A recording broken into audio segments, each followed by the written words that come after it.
Okay, before we open up for questions and discussion, I want to just review briefly what we covered this morning, just very briefly touch some of the high points, and mention a couple things that I forgot to mention this morning, a couple of questions that were addressed to me following the presentation this morning, and I hope everybody was in the presentation this morning. If you weren't, you're going to not understand what we're talking about or where the questions are coming from, but at any rate, one of the things I forgot to mention this morning was that we will not be voting on this until April the 29th. The next couple Sundays have their own agenda things that we can't squeeze a business meeting in, so we'll be doing a business meeting on the 29th of April. There are two or three other items that we'll bring before you in regard to church discipline and constitution statement and some other things that we need to vote on.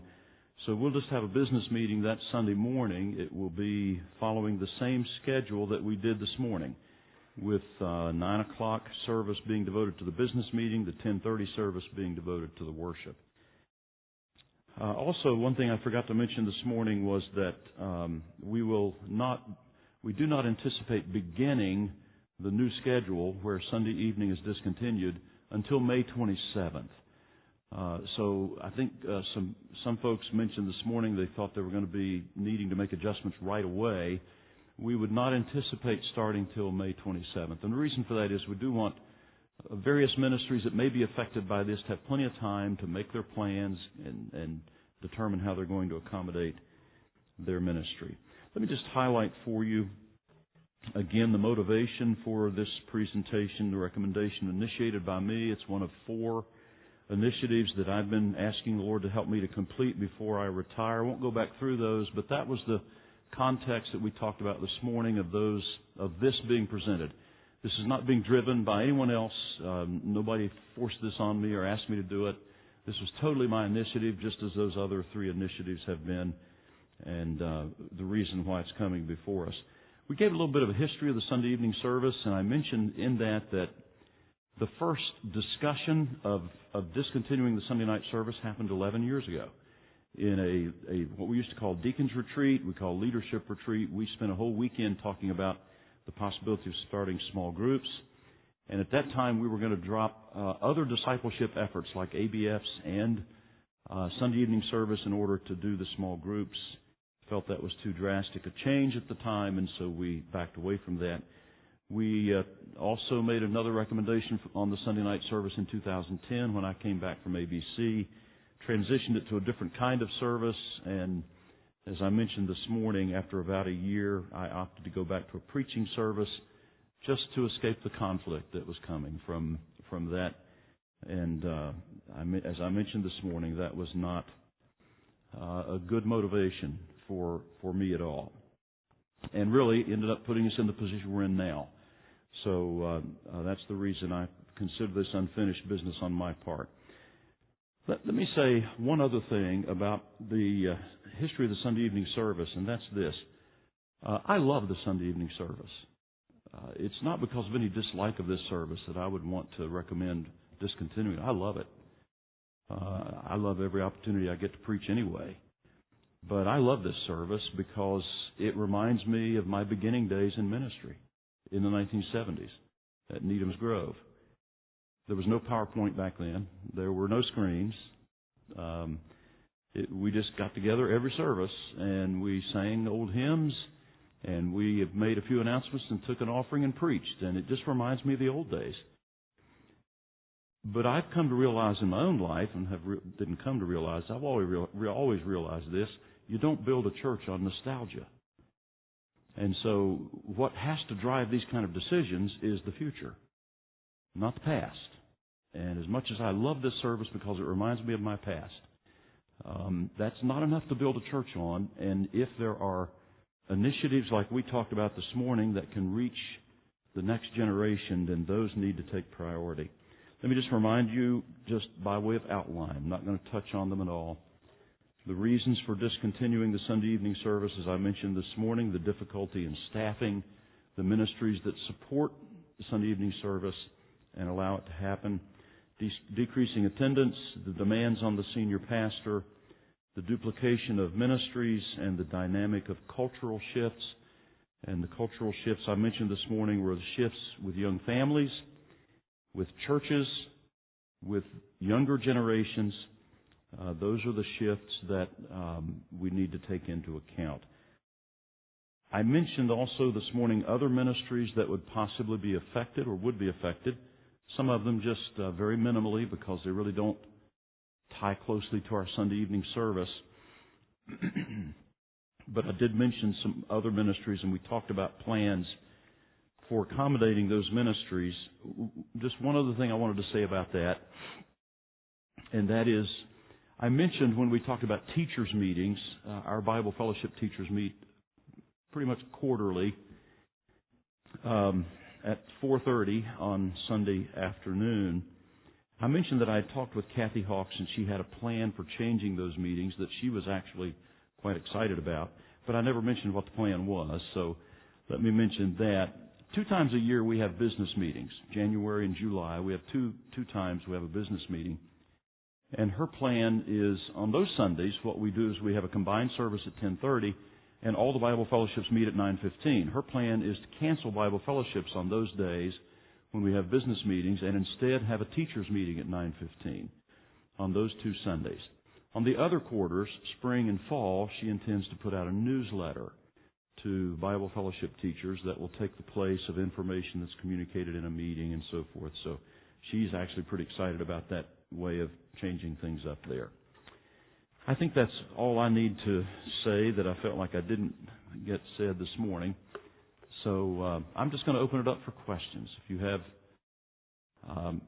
questions, just raise your hand so I spot you, and I will try to repeat the question if I remember, because we are recording this so that you can hear it later if you need to.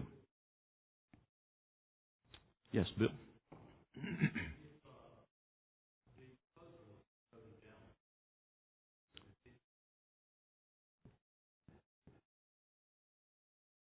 If the proposal were voted down, Bill is asking, is there a contingency plan? We have loosely talked about a plan. I don't know that we've put a lot of effort and work into it. We would if the proposal is voted down. We've got still a couple of months that we can work on that. But what the idea that has been floated is that we might spread teaching around to lay people. I mean, that's one idea that's been floated. As I mentioned this morning, there are still 5 reasons why it's difficult to pull this off. One of them has to do with the preacher. So it would still be difficult to pull off a Sunday evening service. We would try to find some way to do it. If the church voted not to do it, then we can't follow through, obviously. So we would try to find some way to do it. But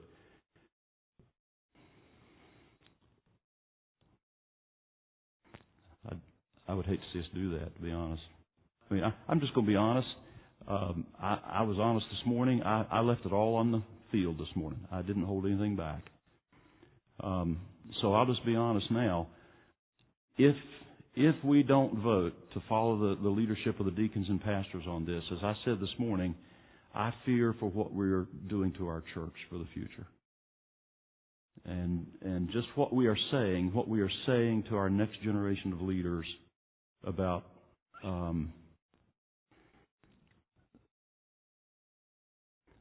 the emphasis of ministry and what we need to do to reach new generations. I would just really be concerned about what we're saying. But if the church votes not to follow this recommendation, then we would have to come up with some plan.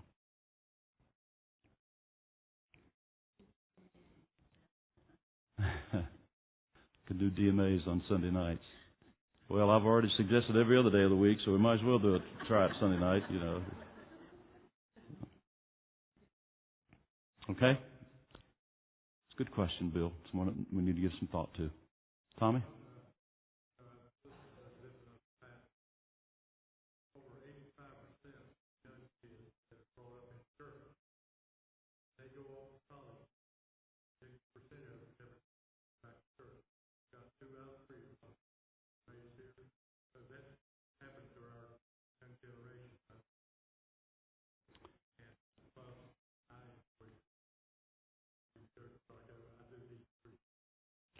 Yeah, yeah. Like Tommy said, he enjoys this too, and he needs the preaching. He needs 3 or 4 sermons a week, and I do too. Tommy's mentioned that he's heard other pastors use the figure of 85% of kids who grow up in church after they go to college leave the church. And I've read similar figures, and it simply highlights the need to put our focus for the future of the church on younger generations. As I mentioned this morning, we're not abandoning older generations. We still have plenty that is of your interest and for your age group. But for the church to remain viable in the future, we have got to think about scheduling ministries that accommodate younger families.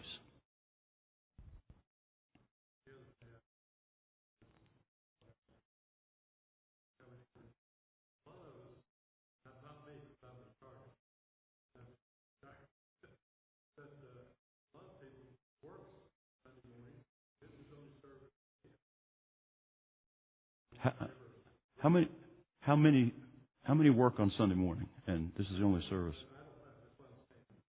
Yeah, I just don't think that's the case here. That may be true in some places, but I don't think that's the case here, Tommy. Okay? Other questions?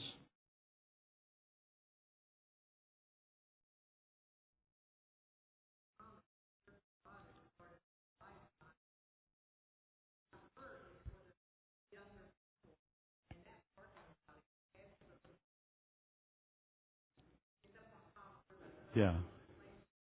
Right.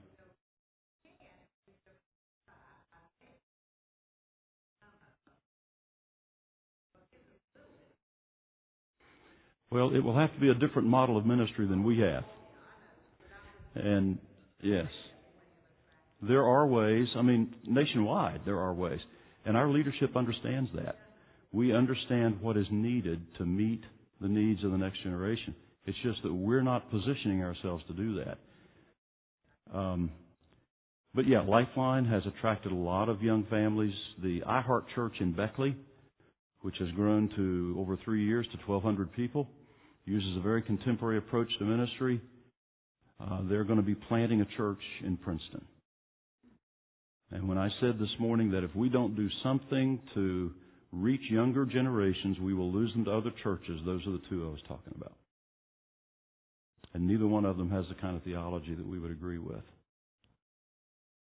So we're already losing younger families who visit our church and then visit Lifeline and like the worship there, regardless of what the theology is. There are multiple issues that we need to address. The Sunday night is only one. Sarah?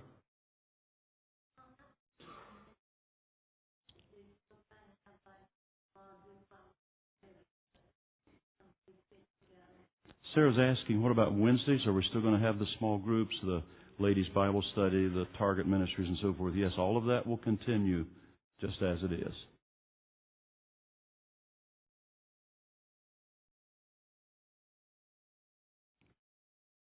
Okay? What other questions? Jolene?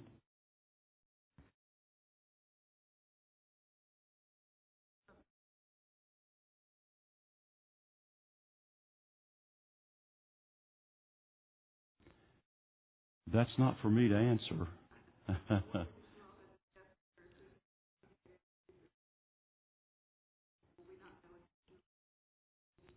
Well, I think we know from September and October, what his vision and passion is.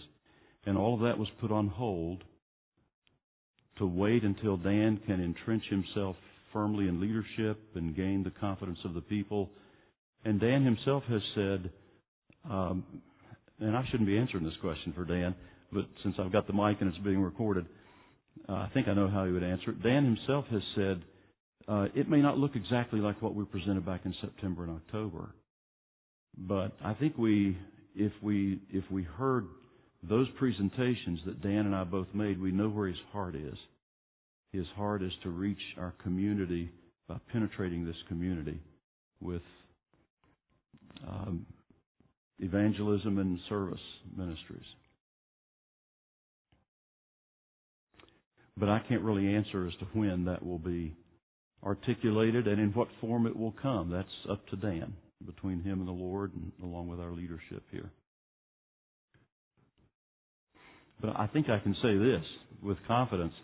It's not like my last Sunday is June 24th, and on July 1st, Dan bombards you with a whole new vision. I know that won't happen. Was I right there, Dan? Okay.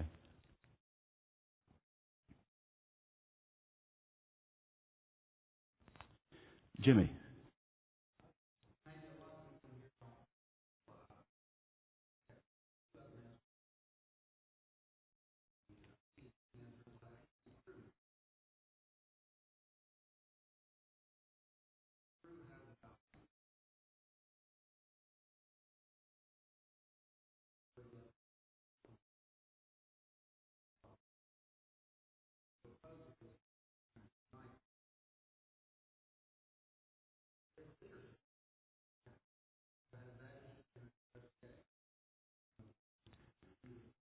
Yes. The question, thank you, Jim. The question is, I don't know that I can repeat all of that, but the question I think basically is, Crew on Sunday night being merged with Awana on Wednesday night, there are different leadership teams for those two nights. How are they going to merge? I think, as we heard Jason explain this morning, the Awana will be broken down differently into three groups rather than one T&T group. So the leadership, and I don't know that he has talked with all the leadership on Sunday night to see how many of them will be brought over to Wednesday night. But there's enough. There will be three different groups in the Awana now for that age group, as we heard this morning. The Arrows, then the two different groups of the 4th and 5th graders. I think the leadership, there will be plenty of leadership needs. I know he has already talked, or plenty of leadership opportunities, I should say. I know he's already talked with the T&T leadership, and they are all on board with this change and excited about it. What he has done in regard to the Crew leadership, I can't remember. Do you remember, Dan? He may have talked with them as well. I'm just not as up to date on that. He's taking care of some of the children's ministries tonight. He offered to try to come in here and answer those kind of questions himself. But I will promise you that there will be plenty of leadership opportunities, and if people who work on Sunday night in Crew want to be a part of the Crew ministry on Wednesday night, I'm sure they'll be involved. And you're right, they're not exactly the same, but Jason does have a plan for merging them in a way that picks the best of Crew and the best of Awana. And I know we got all that kind of thrown at us quickly this morning, but the best of both of those ministries will be used on Wednesday night. And so I think the leadership, anybody that wants to be involved in that from Sunday night or Wednesday night, I'm sure will be.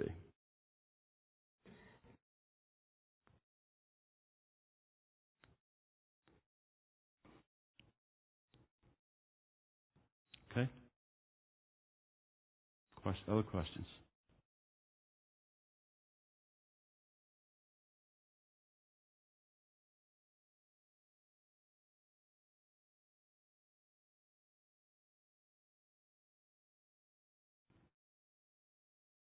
Jim?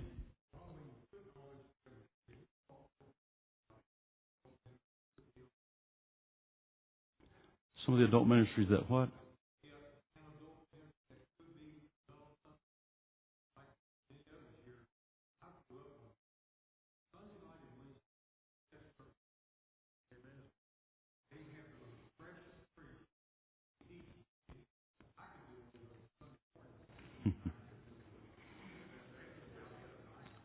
Well, maybe that's what we need to vote on, and I think you'd be voted down, Jim.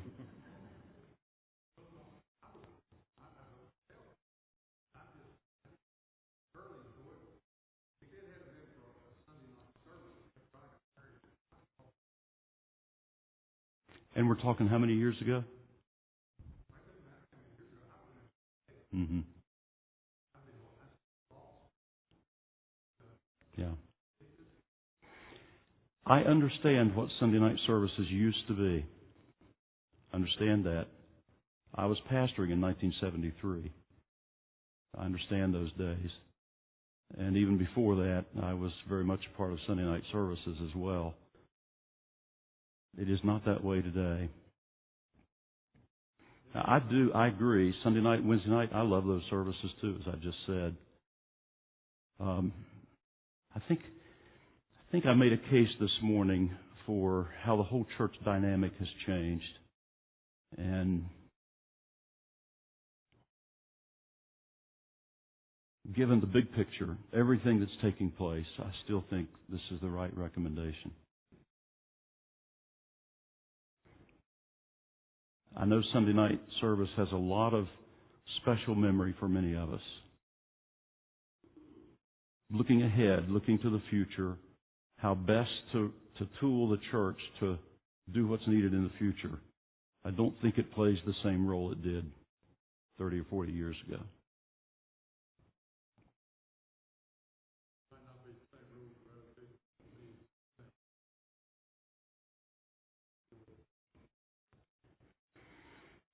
Well, I appreciate people talking about the wonderful sermons, but as I said this morning, those are sermons I preached on Sunday morning.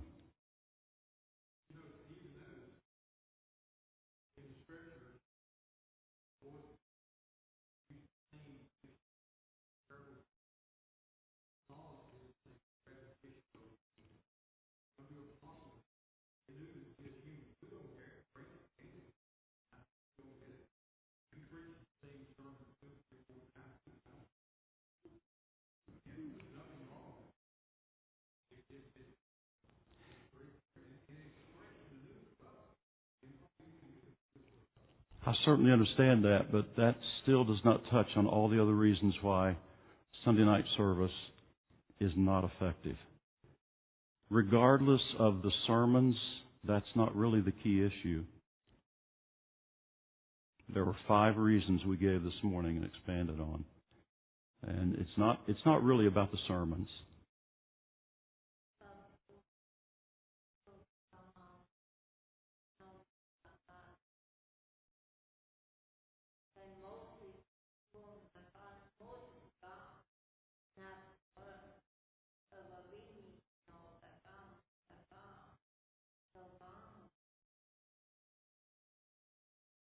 Yeah, there's no question. Sarah's saying we all need to know more about God. No question about that. And that's a lifelong, daily pursuit of every believer.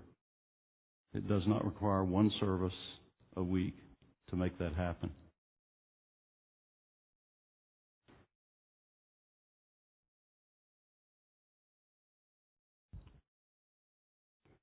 Hey, I like the sermons on Sunday night and Wednesday night too. I really love them. I preach them. So I really love them. I appreciate what you're saying, Jim. The Sunday morning service reaches 3, 4, 5 times as many people as the Sunday night service does. And that trend is not going to change.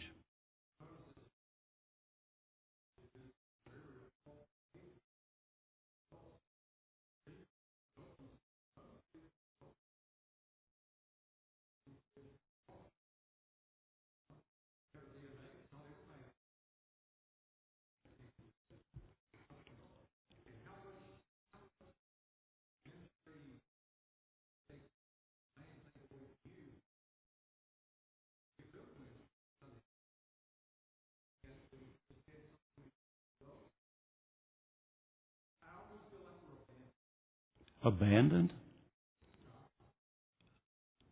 After all I mentioned this morning that we still have for your age group, you feel abandoned.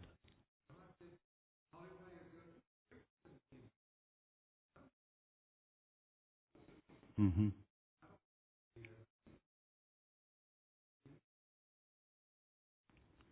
Well, again, I will say that, yeah, we could come up with a lot of different Sunday night ministries if we wanted to.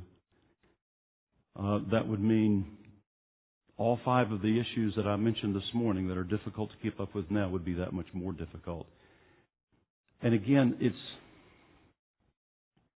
even if we tried to do something for whatever adults wanted to meet on Sunday night, it still means another preparation for the senior pastor. And I think I labored the longest on that point this morning, which is difficult for me to talk about, but it needed to be said.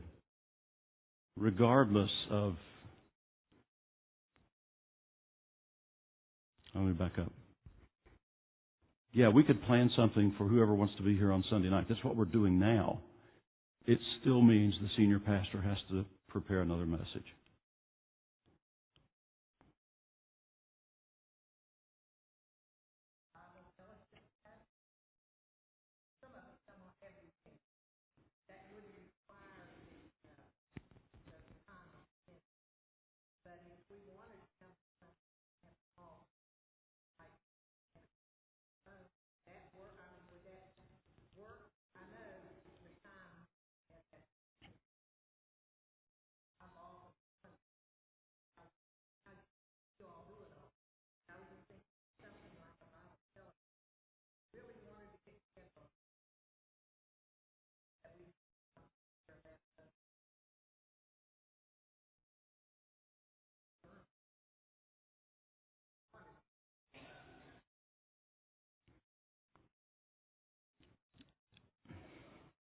Okay.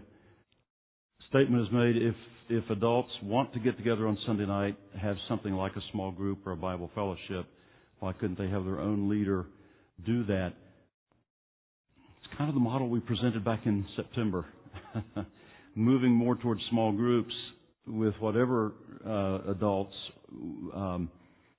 but also using those groups to reach out into the community and not just gather at the church several times a week for Bible study.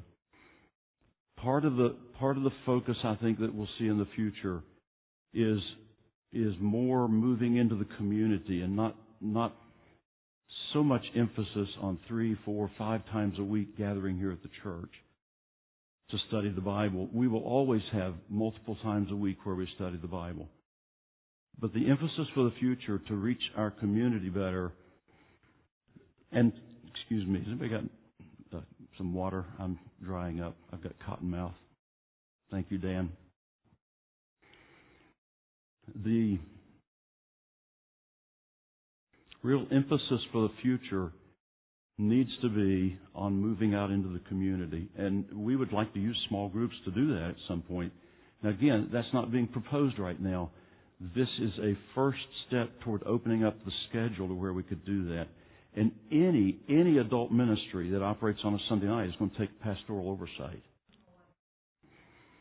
If it wants to be a small group, then it needs to come under our small group ministry, because every small group has to be accountable to pastoral leadership, which means small group leaders go through training, a several session of training to be a small group leader. There are small group leader meetings of accountability where they answer 10 questions for me, so I know they're staying on target.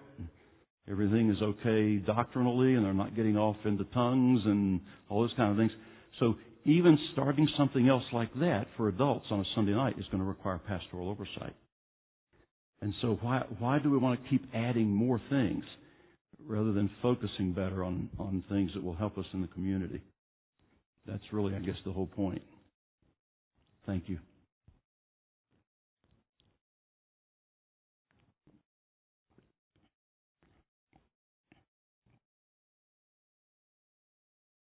Be thinking of your next question while I hydrate a little bit.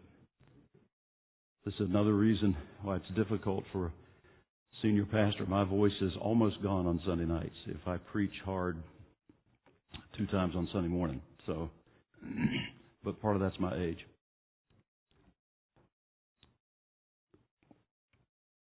Okay, other questions?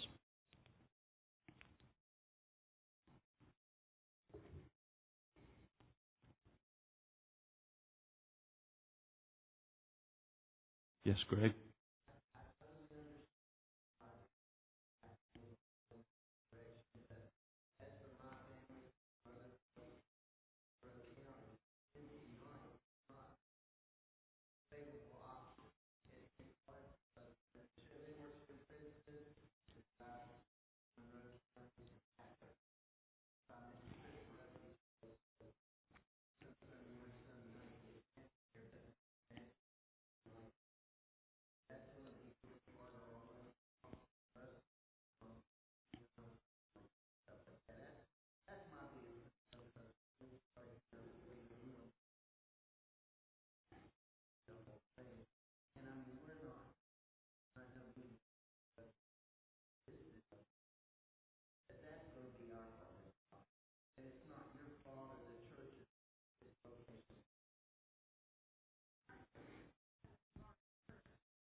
I understand that. Greg and Sherry have both raised the question, which is going to be difficult for some families, I'm sure, where families who live further away, it's easier for them to get here on Sunday night than it is on Wednesday night.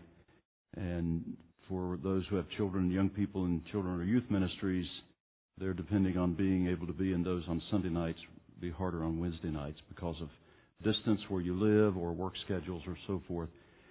And that raises part of the gut-wrenching difficulty of our leadership in going through these decisions, because we love everybody in this church, and we wish we could craft our ministries to where everybody's needs could be perfectly met. That would be the ideal world, but that is not always possible, and that hurts. I don't want to hurt any family in this church. No, I know that, Greg. I'm just speaking my heart now. We would love to be able to have every family have all of their needs met. And we have through the years multiplied ministry after ministry after ministry to try to do that, and added so many things to the schedule that it's pretty backbreaking now to keep up with everything. I wish we could do ministry in ways that every family's needs could be met exactly like they need them to be met. And it is, to be honest, part of the gut-wrenching difficulty of dealing with these kind of decisions. And when these kind of things present themselves, I struggle with them. I think all of our pastors and leaders do. And we have to, at some point, go back to the bigger picture of the future of the church as a whole and accomplishing the God-given purposes in the Scriptures, and that has to drive our decisions. But it hurts to leave any family with needs unmet.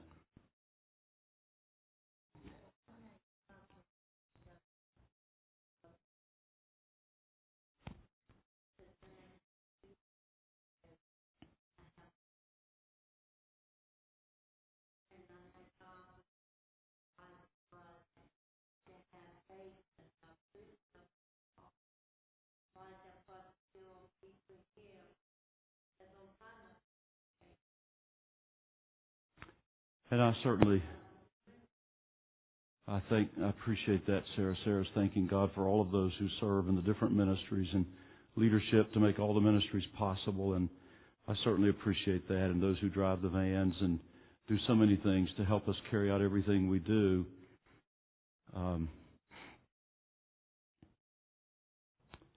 Again, I just have to fall back on the reasons we gave this morning without going back over all of those. Those reasons still hold.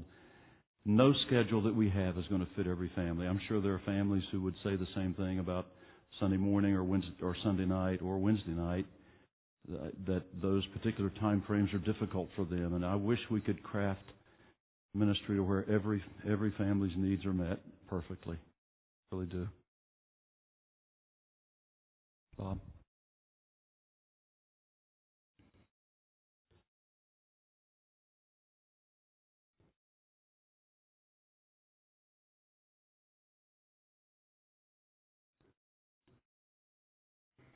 I think Bob was raising the question about whether or not a statement was made that only one person was saved over the past year. I think that Rick was the one. He knows. I think the comment that was made, or the observation that was made, was that we have very few adults being saved who just come to church and get saved that way. That we're not reaching adults as effectively as we could by reaching into the community in a more strategic and purposeful way.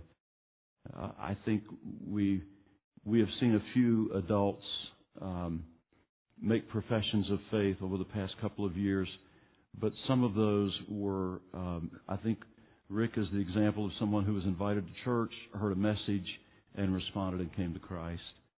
And there may have been a few like that, but there are not a lot.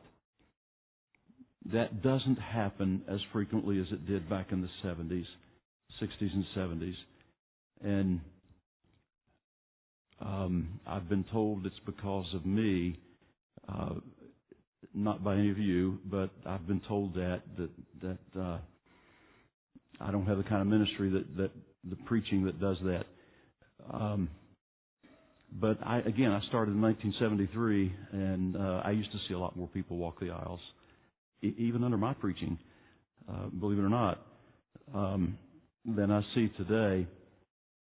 It's because of a cultural change. People are not as likely to walk in the doors of this church as they were back in the 60s and 70s, even to come with friends. It just doesn't happen like it used to, and I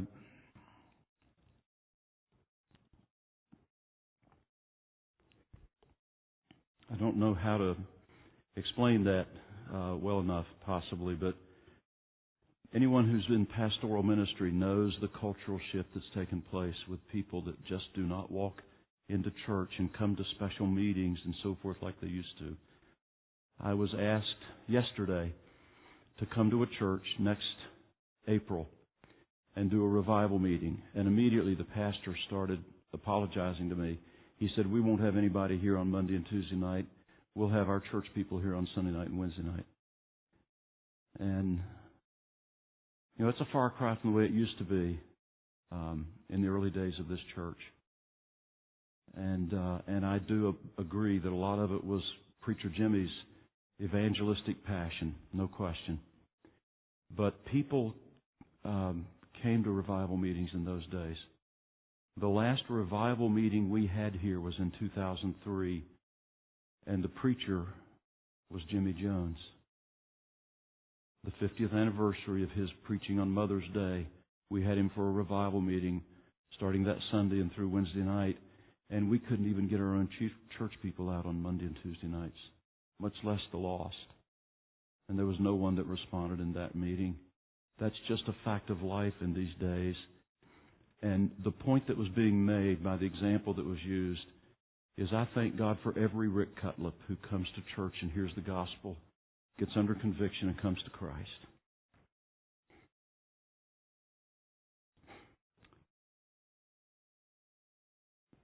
That thrills my heart like nothing else.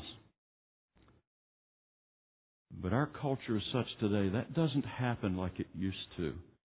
Doesn't mean that people are not getting saved. People can still get saved. But we've got to go to them. We've got to go outside these walls.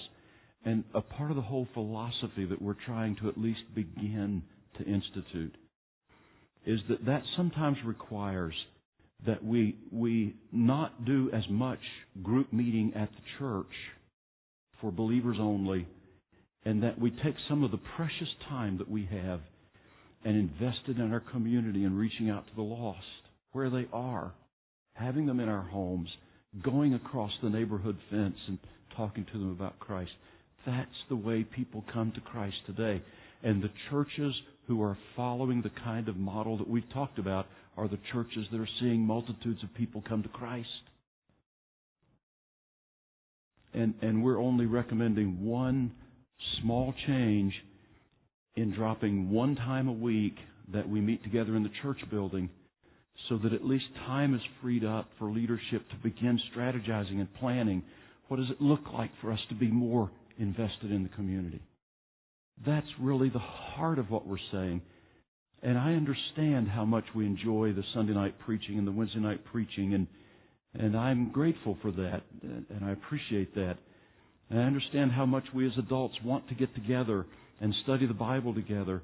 But what we're saying is we've got to start looking at things differently. We're not going to abandon all the services. We're not going to abandon things for older generations. We still have plenty of those things.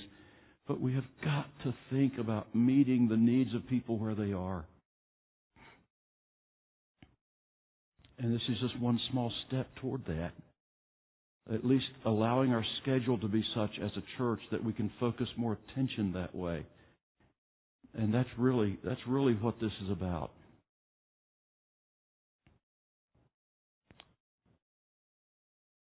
I hope nobody thinks I'm upset with you or with anyone who's asked a question. I started preaching lifestyle evangelism back in the 80s in our church in Indiana. I read a book by Joe Aldrich, the first book that ever really came out on lifestyle evangelism, and it captured my heart. And I started trying to live it out with our neighbors there in South Whitley. I started preaching it to our church. I've preached it ever since I've been here. But you know what we've done? And this is my fault. I'm guilty of it. I've preached it. But we've never really engineered the culture of the church and the schedule of the church to allow for it.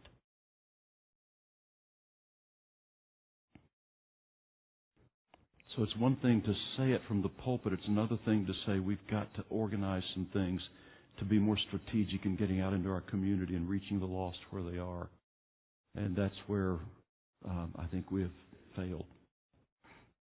Because we have wanted to maintain the same schedule of always being here at the church and studying the Bible together. And what we're asking is that we consider one of those times a week we open up for the opportunity for other ministry to happen. And I'm not saying that the 1st of July there'll be a whole full-scale blitz into the community. That's going to take some time to change the culture of our church. But we got to start somewhere. I'm sorry, I didn't mean to get to preaching again. But Ruby, did you have a question? Then we'll get to you, Caroline.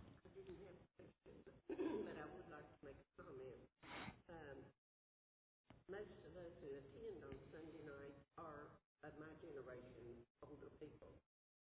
And I've been thinking about this all day, and we're closer to the other side than we are with our feet here. And I was thinking if we become selfish enough to be a deterrent to some young person that could be brought into the church by denying the Sunday night people to go out or whatever they're going to be doing, that would be quite a selfish thing if we demanded to be here when they could be preaching someone else.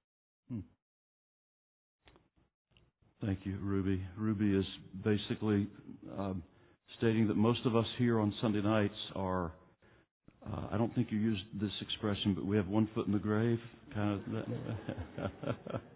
Wasn't quite that explicit, but we're leaning that direction. We're headed that direction pretty soon. And for those of us in this, my generation and the generation just above me a little bit, to want to hang on to something that in the long run and in the bigger picture would rob reaching the next generation, don't think I'm putting words in your mouth. You said that would be pretty self-centered. And I think that observation kind of captures what I've been trying to say, and I think our leadership's been trying to say recently. And it's hard for me to say that. Well, it's getting easier for me to say it because I are one of you, but it's a little hard to say that because it can sound like we don't care about the older generation, and we do passionately. So many of the older generation in this church were the people that were in their 30s and had young families when I was growing up. And I looked up to them. A lot of them are gone now, but there's still a few of you around. And you mean the world to me.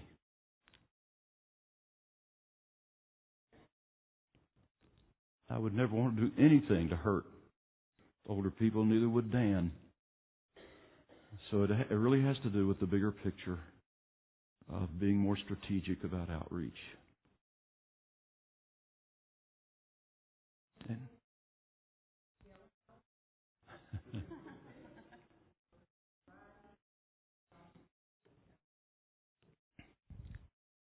bless your heart, Gene. And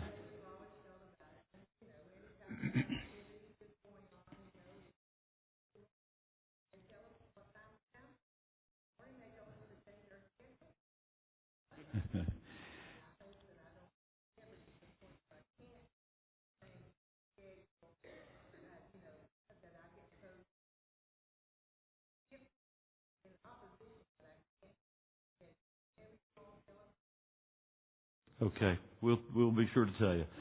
Gene is expressing such a beautiful spirit. Thank you. And this is true of those of you who are here tonight. You're here tonight because of that spirit, that mentality. Whenever the doors are open and there's something being offered by the church, you're going to be here. That's what Gene's saying. And I appreciate so much that spirit. And it is the spirit of your generation that whatever is here, when the doors are open, you're going to be here. And I deeply appreciate that and respect every one of you who feels that way and lives that out.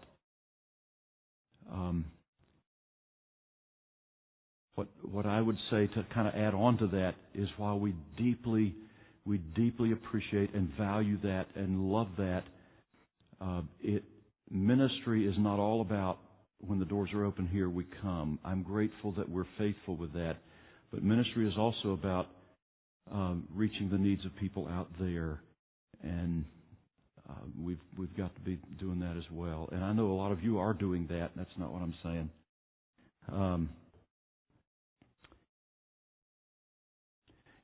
I would like to say this, and we had Carolyn had a question. I know Lindsay's got a question.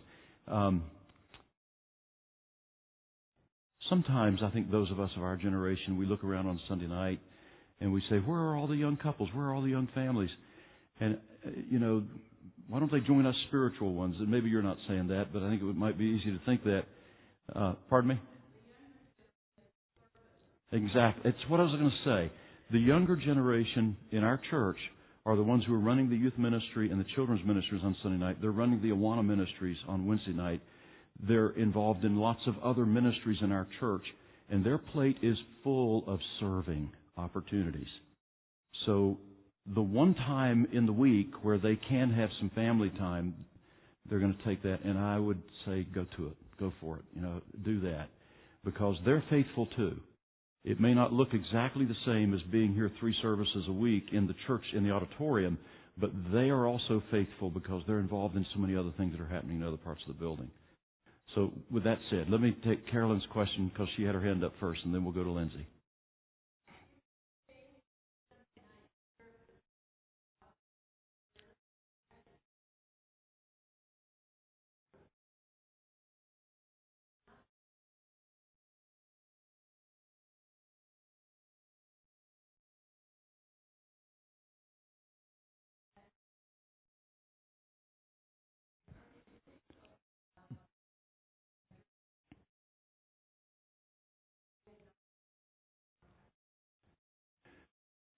repeat the last part of your question again. I was trying to think of an answer to the first part, and I'm sorry, I just didn't get it.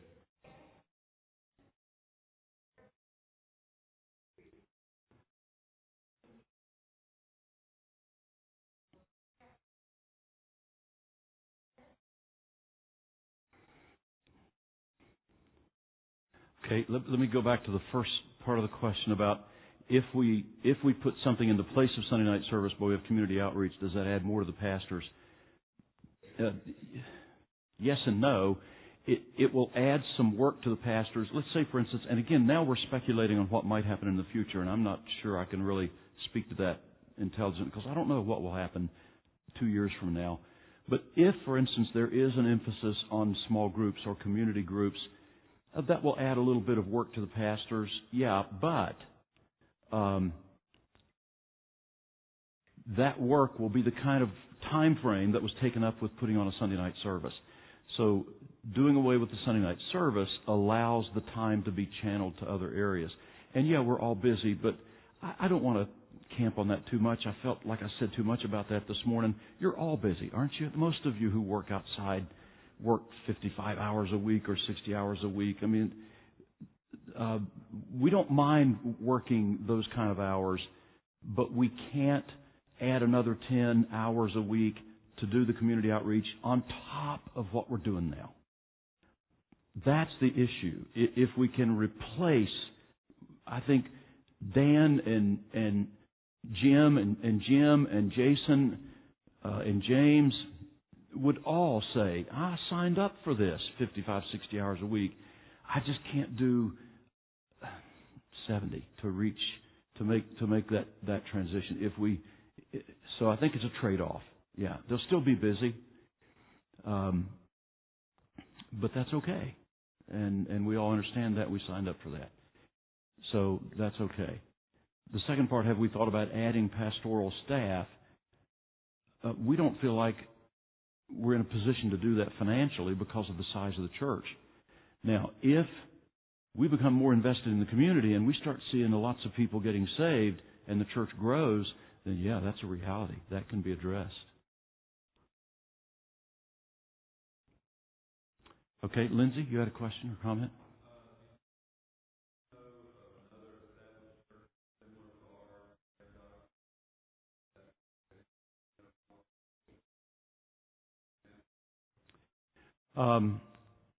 Lindsay is asking, do I know of a church of our size and doctrinal persuasion in our area, did you say? Anywhere. I could give you 1,000. Go to any other city in this country. Go to Bible Center at Charleston. They've done what we're talking about a long time ago, back in the late 90s, and adjusted their ministry schedule to accommodate it, and they grew from 700 to 2,200. Now, I know they're in Charleston, but yeah, there's one example. The church I mentioned in Beckley is not doctrinally where we are, possibly. I don't know of many churches in southern West Virginia that have done this, no. But they're all over the country. You can go to any other place in the country, small town, medium-sized city, large city, and you'll find most churches doing what we're presenting to you with the kind of service schedule and model that allows for deeper penetration into the community and not keeping people so busy with other things that they don't have the time to do it.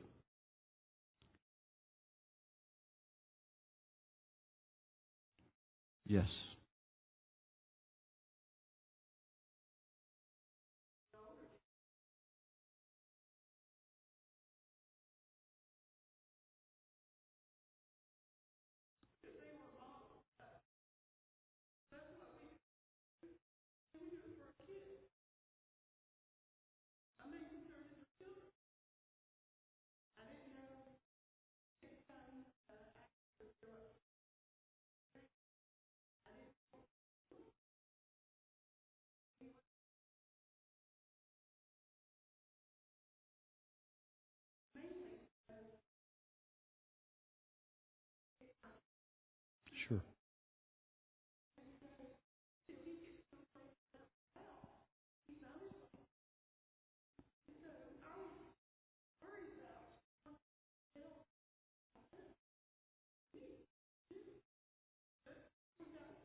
I know. Yes.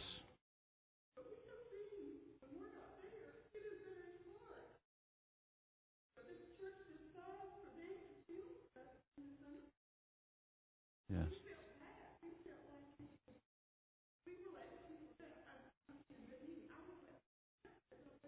Mhm.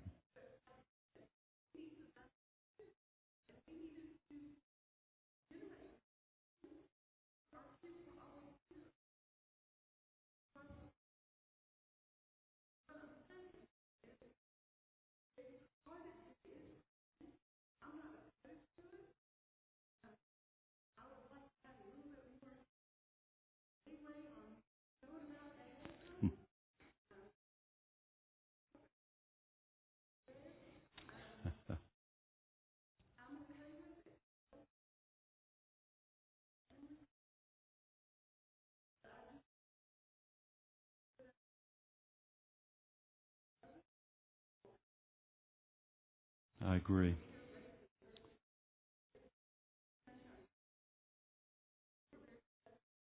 Yeah. You're excellent at it, Dee Dee. There's nobody that we appreciate more for what you do for our kids. But you're exactly right, and I'm not going to try to repeat all that question. If anybody on the CD has a question about what Dee Dee said, go ask her. No, you were perfectly fine. We appreciate so much all you all have done. The issue really with Sunshine Club has been finding folks to take your place, and that's true of the other 5 or 6 support ministries I mentioned this morning. We just don't have staff to run them all. And here's an example of a family that the change in schedule would probably help. And those are the conundrums that we face as leadership. Some families will be helped by the news change. Some families will not like it as well. And we wish we could please everybody. We really do. Just can't. So thank you. Jean?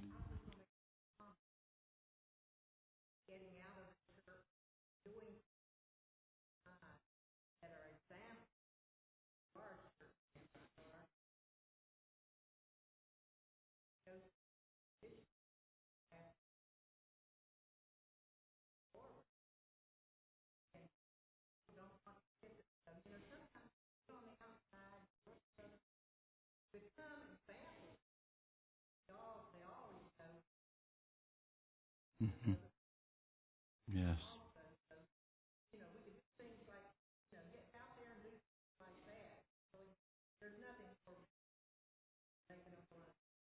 Yeah, I agree.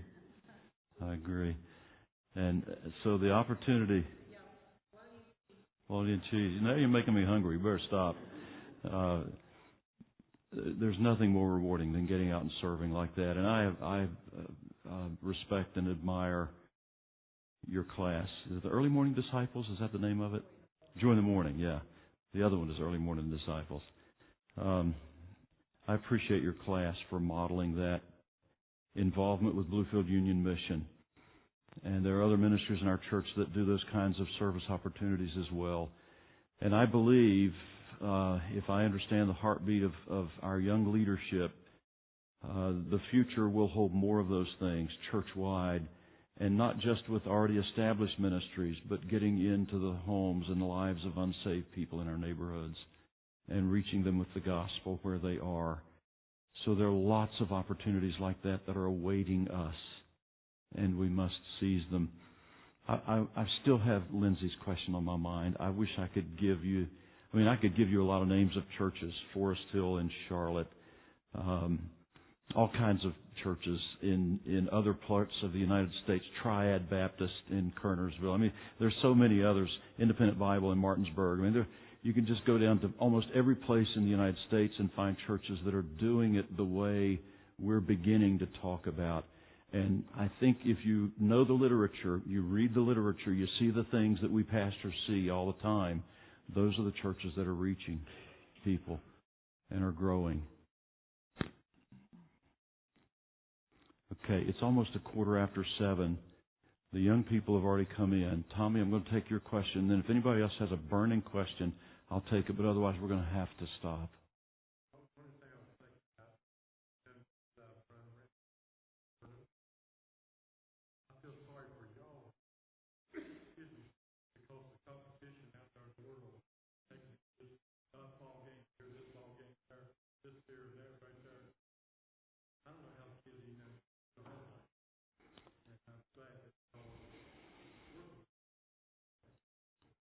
It's a different world, and Hardy and I were just talking about that before the service. What he's seen in Awana, he was affirming that he has seen the change in Awana with the Awana Olympics and Games because of all the outside activities. Kids just couldn't do it anymore, and that's a debate I mentioned this morning that we could get into about how much parents are in control of their children's schedules, and I'm not going to get into that debate tonight. And I know that's not where you were headed, Tommy, but it's something that I don't care for in our culture, but I'm probably not going to change it.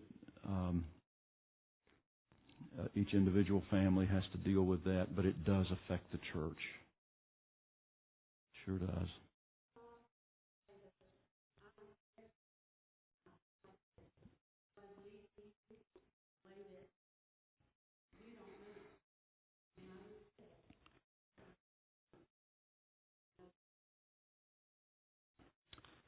Well, thank you. I'm not going to repeat that one for the CD either, but I just want to say this. It's not just me. This is our entire pastoral leadership team and our deacons. I'm the spokesperson because of my position, but this is a larger group of leaders that feels the same way and is passionate about this.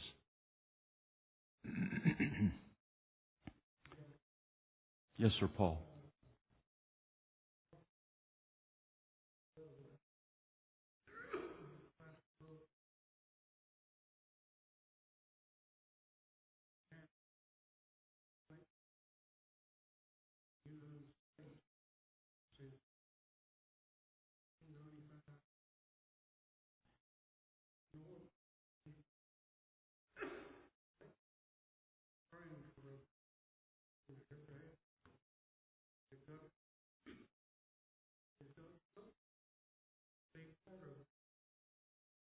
What we're seeing now.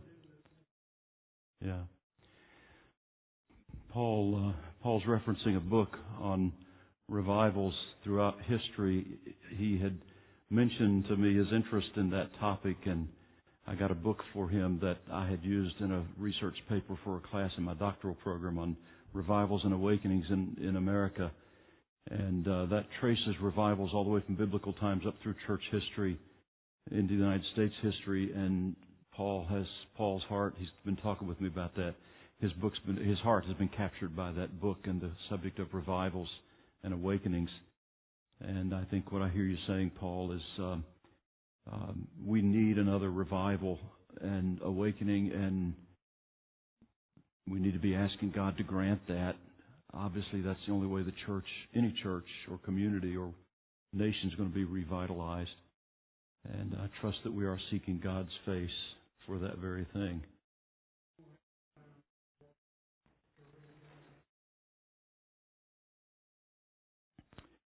Yeah, the old revivalistic methods that really started in our country with Charles Finney in the 1820s, the kinds of methods that use the kind of evangelistic preaching and altar calls that were effective even through Billy Graham's ministry, are seemingly not the tools that God's using today. We need to be looking for other ways that we've talked about to reach the lost. Okay, we're getting a little far afield of the Sunday night service, and I think probably our time has been well spent. If you have other questions, please don't hesitate to ask me. I'll make sure that they are addressed properly. I will not just shove them off. I promise you we will address them seriously, talk about them among our leadership team. I would ask you to be praying, please, about the vote on the 29th. And by the way, sorry to keep you, but I just thought of a part of Dee Dee's question I didn't answer. I wish also we had known about this a little earlier, but just to give you kind of a little bit of inside information here, the deacons had talked about this in our March meeting, and I had kind of shut it down by saying, I don't know how to approach the church about this. And the Lord spoke to my heart after that and kind of gave me some insight into how we could address this. So it's only been in the last month that we've even been pursuing this very diligently. And we are going to wait until the end of May to institute it. And hopefully that will be enough time for ministries to make adjustments. Okay? Could we pray? And then we'll need to go.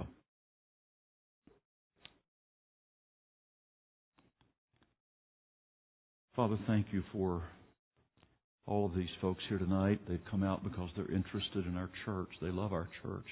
We all do. And we all want to see what's best. Even if we may differ somewhat in what we think that is, we all want to see what's best for our church. And I pray that you'll help us